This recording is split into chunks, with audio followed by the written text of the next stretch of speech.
Hi hello नमस्कार. स्वागत आहे तुमचं नवीन एका ब्लॉगमध्ये. तर आपण तुम्हाला समजलंच असेल बॅग पॅकिंगवरून तर आम्ही तर कुठंतरी जाणार आहे. तर आम्ही जाणार होतो फिरायला 2 दिवसासाठी. तर त्याच्यासाठी इथं मी ना संध्याकाळी बॅग वगैरे भरून घेत होते आणि बॅग इतकी भरत होती की जणू काय मला 8 दिवसासाठी जायचं आहे, पण आम्ही 2च दिवसासाठी जाणार होतो. तर इथं ना हा दुसऱ्या दिवशीची क्लिप आहे. तर सकाळी लवकर जाणार होतो त्यामुळे आम्ही कने वाटेत खाण्यासाठी मी इथं चपाती आणि भाजी करून घेत होते. एकी साईडला चपाती भाजी झाली आणि एका साईडला आम्हा दोघांना कॉफी घेतली. तर इथं सुरू झाला आमचा. सकाळी जायचं होतं 6:30ला, सगळ्यांना टायमिंग सांगितलं होतं, पण काय कोणाचंच आवरलं. नेहमीप्रमाणे कोणाचं काय आवरलेलंच नव्हतं. तर इथं आम्ही निघलो 7-7:30 वाजता घरातून. तर एकत्र सगळे फॅमिली मेंबर्स आणि मित्र जमलो आणि आमचा गोव्याकडे जाण्याचा प्रवास सुरू झाला. गाडीत गाणी, मस्ती, हवा आणि गप्पा यामुळे सुरुवातीपासूनच वातावरण आनंदी झालं होतं. प्रवासामध्ये आम्ही वाटेत अनेक ठिकाणी थांबलो. रस्त्याच्या कडेला मिळणारी भजी वगैरे ह्याचाही आनंद घेतला.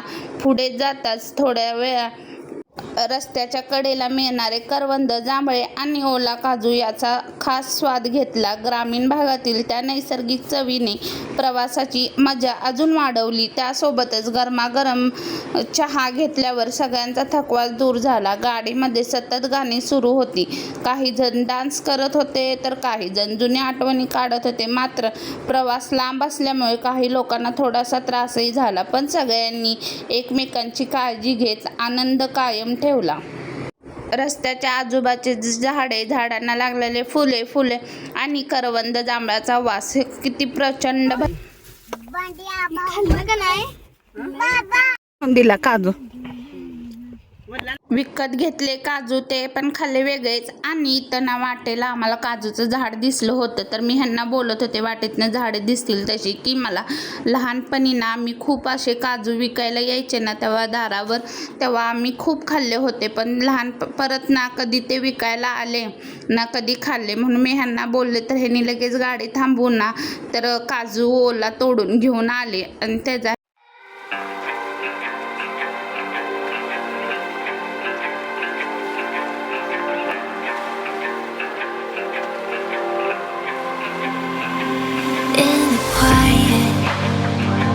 when my thoughts get loud, try to fight it.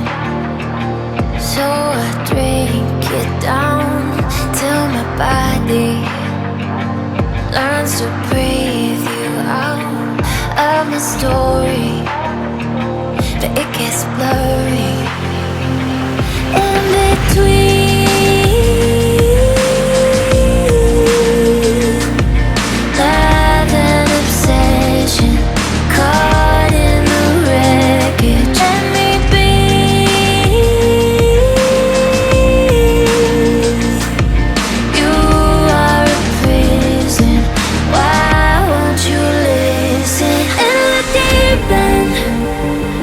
We hit a dead end, every time we're swimming, it will make sure we sink it.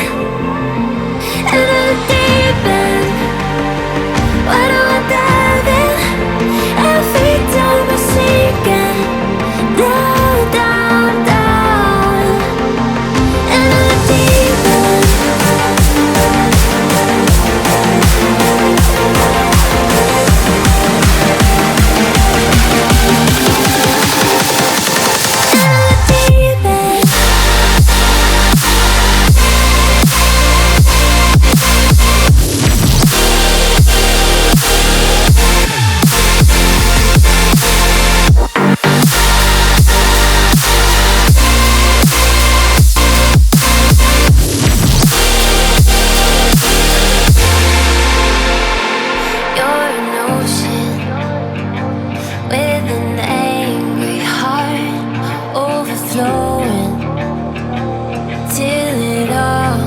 Dark, you keep trying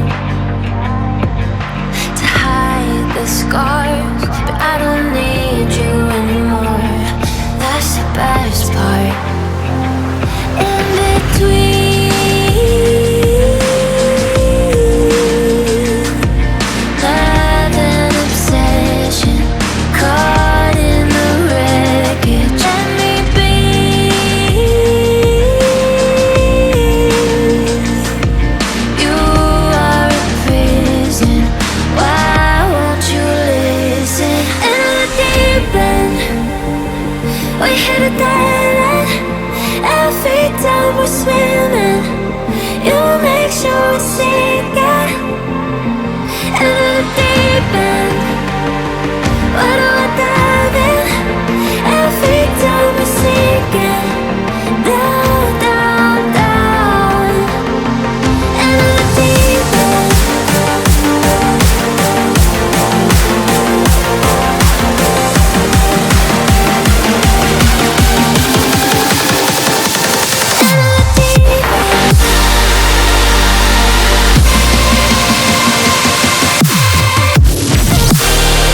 घाट वगैरे सगळं पार करून आम्ही पोचलो गोव्यामध्ये पोचताच इतकं गोव्यातले भारी भारी मंदिरे व आकर्षक असे हॉटेल आहे हे सगळे बाहेरनं आम्हाला खूप छान आकर्षित करत होते. तर आम्ही ना गोव्यामध्ये आधीच 15 दिवस हॉटेलचं बुकिंग केलं होतं. तर आमच्या 2 गाड्या होत्या, तर समोरची गाडी आम्ही त्याच्या पाठीमागून चाललो होतो. तर गोव्यामध्ये सुद्धा वातावरण इतकं गरमीचं आहे, खूप भयंकर उष्णता जाणवत होती. गोव्यामध्ये आत एंट्रीज करता इतकी उष्णता होती की काय. मग आम्ही पोचलो. आम्ही ज्या हॉटेलचं बुकिंग केलं होतं, आमचं जे हॉटेलमध्ये स्टे होता तिथं पोचलो आम्ही. आणि मग आज जाताच आमचं इतकं प्रवासानं डेंजर हालत झाली होती ना, येताना इतकं फ्रेश होतो की प्रवासात काही सुचलंच नाही आणि आम्ही कुठे थांबलोच नाही जेवण करण्याचे. जे घरातून जेवण आणलेलं तेही खाणं झालं नाही. मग इथं आम्ही थोडंसं रिसेप्शनला ना तर बसलो होतो प्रोसेस होण्यासाठी. प्रोसेस होईपर्यंत सगळ्यांचे बघा किती हालत बेकार झाली होती. प्रवासाने सगळेच थकून गेले होते. आणि ना मग बस ते इथलं सगळे प्रोसेस झाली. वर आम्ही रूममध्ये त्या रूममध्ये गेलो आणि फ्रेश होऊन आलो. आम्ही भूक तर खूप लागली होती म्हणून आम्ही आलो होतो इथं जेवणासाठी. जेवण खूप टेस्टी होतं. आणि मग परत आम्ही जेवण करून झाल्यावर निघालो आम्ही बाहेर जाण्यासाठी फिरायला. तर वेळ कमी होता आणि फिरायचं तर भरपूर होतं, त्यामुळे सगळ्यांनी पटपट आवरून आम्ही निघालो. रस्त्याला आम्हाला ट्रॉफिक ही खूप लागले आणि रस्त्याच्या बाजूला जे समुद्रामध्ये बोट्स असतात ना त्याच्याबद्दल आम्हाला हे माहिती सांगत होते. ते बोट्सला कारवार येथे जाऊन आले होते ना, तर आतलं बोट्सचं जे काही लोकेशन आहे ना ते आम्हाला सर्व हे सांगत होते. माणसं राहतील एवढं मोठं असते.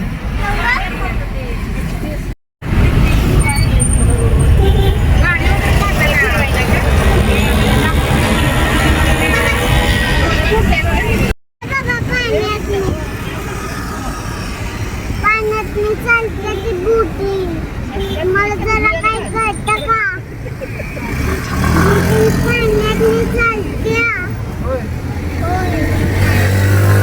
बघितलं एक दिवशी मला केली. आणि मग आम्ही पोचलो ओल्ड गोवा चर्च येथील. तर तिथले चर्चची लाईटिंग, ते शांत वातावरण आणि रात्रीची वाईब्स खरंच नेक्स्ट लेवलला होती. आम्ही खूप मुमेंट्स कॅप्चर केले कारण पहिला ब्लॉग होता आणि प्रत्येक मुमेंट स्पेशल वाटत होत्या. खूप इथं सर्वांनी व्हिडिओ फोटोज हे सर्वाचा आनंद घेतला. आणि तिथून लगेच समोर असलेल्या दुसऱ्या चर्चमध्ये गेलो. ते नवीन असलेल्या चर्चमध्ये इथं सगळ्यांनी एंट्री केली. इथेही सर्वांनी फोटो व्हिडिओ काढून घेतले आणि आम्ही सर्व आजूबाजूला जाऊन सगळे नैसर्गिक वातावरणाचा अनुभव घेतला. इथे बघू शकताय.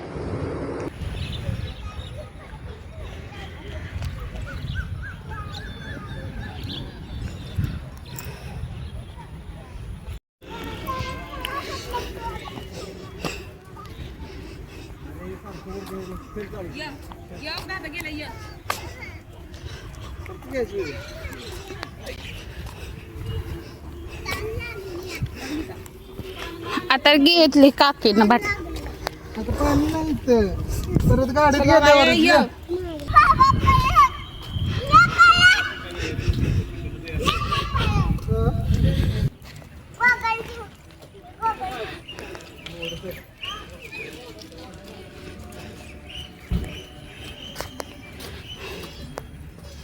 तिथून सर्व बघून झाल्यानंतर आम्ही निघालो. म्हणजे बघून काय आमचं मन भरतच नव्हतं, पण ते बंद करायची वेळ झाली होती ना त्यांची, त्यामुळे तिथून आम्ही निघालो दुसरीकडे म्हणजे कलुंगड बीच, फेमस अशा बीचवर आम्ही चाललो होतो. मग इथं रात्रीचा प्रवास, इथं रात्रीच्या गोव्याच्या लाईट्स वगैरे किती सुंदर, रोड, शांत वातावरण आणि दुसरी गोष्ट म्हणजे क्लीन असे रोड, हे सर्वाचा आनंद घेत आम्हाला जायचं होतं त्या बीचवर.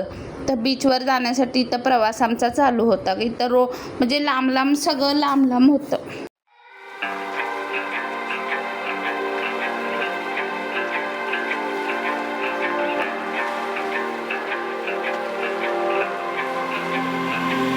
In the quiet,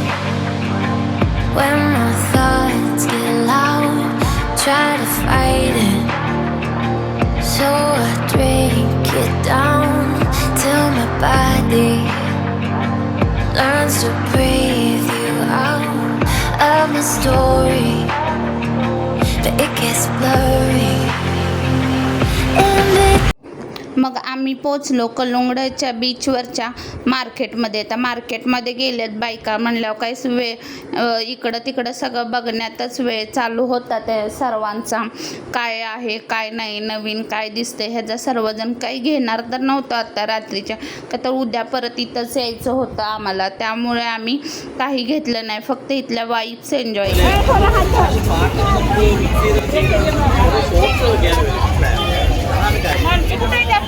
height height party मग